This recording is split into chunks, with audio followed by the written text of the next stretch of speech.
problem is, you could say Donald Trump right now that he's playing 5D chess on behalf of Vladimir Putin, that's giving Russia time to, take Odessa and Kharkiv, although that's probably not the case.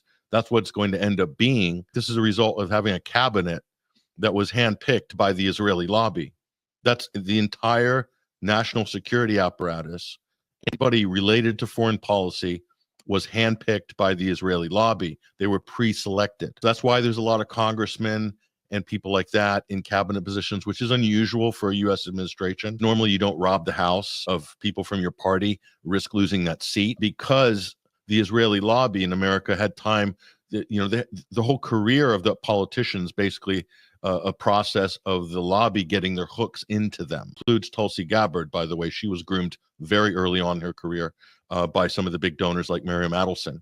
As an example, his national security advisor, Mike Waltz, same thing. Elise Stefanik, who was the UN ambassador for the United States, had to be withdrawn because they risked losing her seat. And Trump has now done a shuffle, cabinet shuffle, UK style, and thrown Mike Waltz into the UN ambassador position just today. It's because the lobby owns all of those people. If you select people out of think tanks or the foreign policy establishment or the diplomatic corps, the lobby doesn't own them. So the result of an Israeli selected cabinet, and that's exactly what it is. And by the way, his son-in-law was deputy of the transition team, along with Howard Lutnick, his commerce secretary, all arch, supporters of Israel, etc. So this isn't like me theorizing here. This is exactly what happened, and all serious commentators can point to this. When you have a partisan foreign policy and cabinet team who are massively underqualified, who are not able to pull off the type of diplomatic high wire acts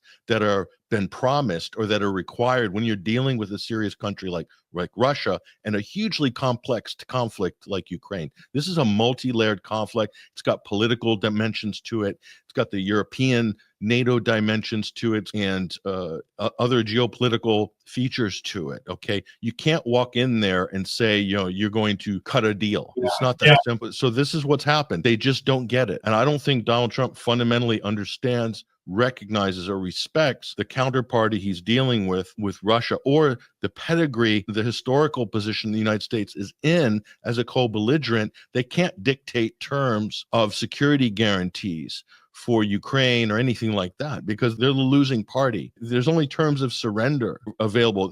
Trump has no cards. The U.S. has 0 cards in Ukraine. They're just playing house right now.